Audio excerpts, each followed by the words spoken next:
जय विश्वनाथ, हर हर महादेव। आज मैं बहुत ही महत्वपूर्ण विषय पर बात करने आया हूँ आप सबसे।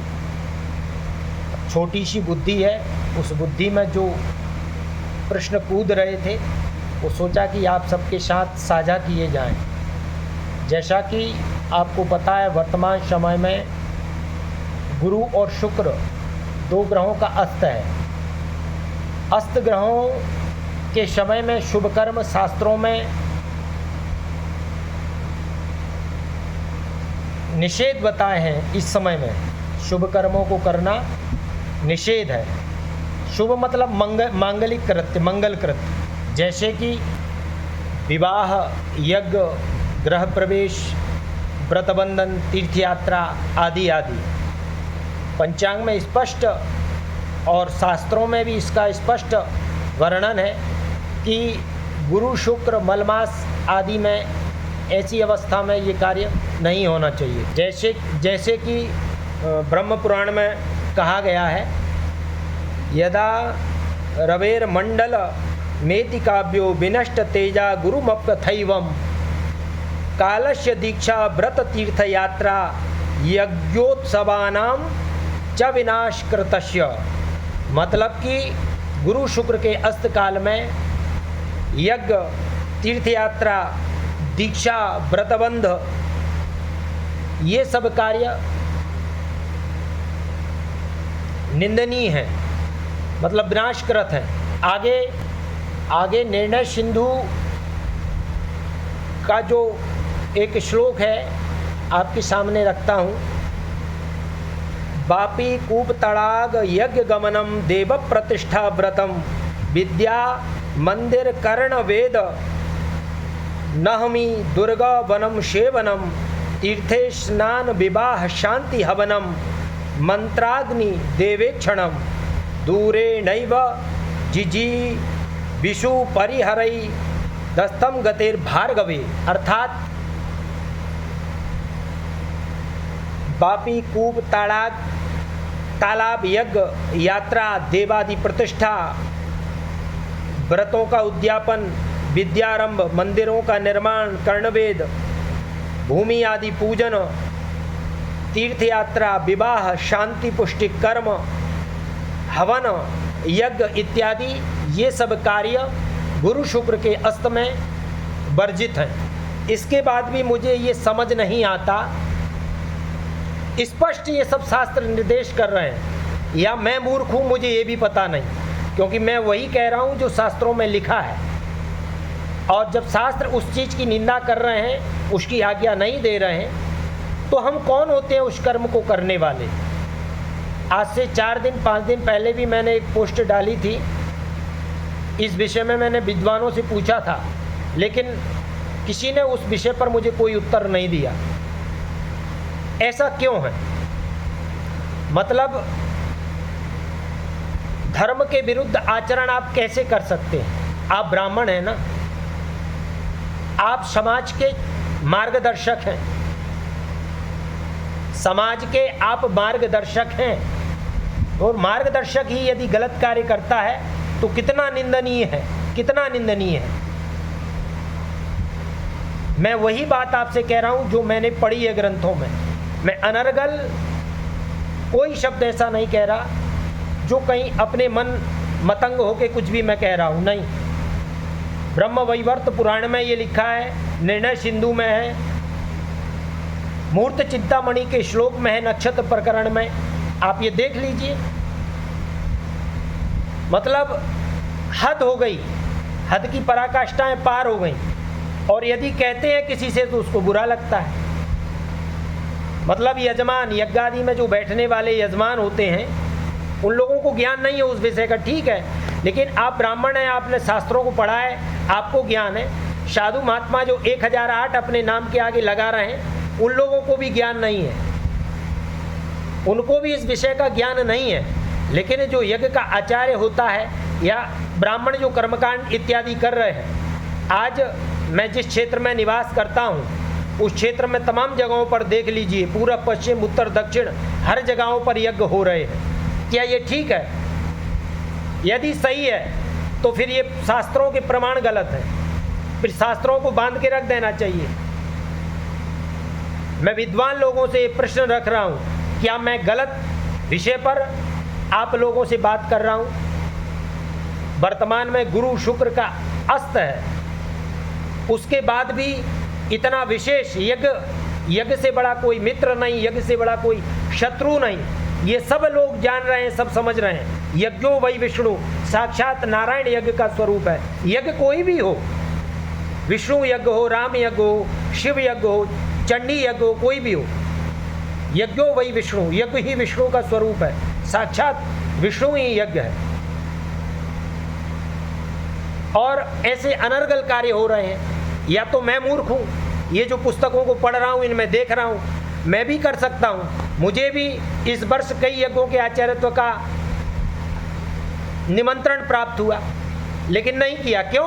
कारण यही है। और एक बहुत अच्छी बात, भगवान रामलला जब अयोध्या में बैठे थे, जिस मुहूर्त में, उस मुहूर्त का बहुत से बुद्धिजीवियों ने विरोध किया था, और उस मुहूर्त को देने वाले प्रातः स्मरणीय गुरुदेव गणेश्वर जी महाराज, सांगवेद, रामघाट, काशी, उन्होंने उस यज्ञ का मुहूर्त दिया था। और वही उस यज्ञ का संचालन शांगोपांग तरीके से, भगवान की प्रतिष्ठा आदि उन्हीं के माध्यम से हुई थी। क्या उनको पता नहीं था कि आगे चल के गुरु शुक्र का अस्त है, कि इस समय में यज्ञ विवाह आदि वर्जित हैं, नहीं हो सकते? क्यों उन्होंने इतना जो है घोर विरोध को सहन किया, स्वीकार किया? लेकिन जो सही था, जो शास्त्र सम्मत जो निर्णय था, जो मुहूर्त था, वही उन्होंने दिया, और उसी मुहूर्त में भगवान की प्रतिष्ठा हुई। मतलब हद है।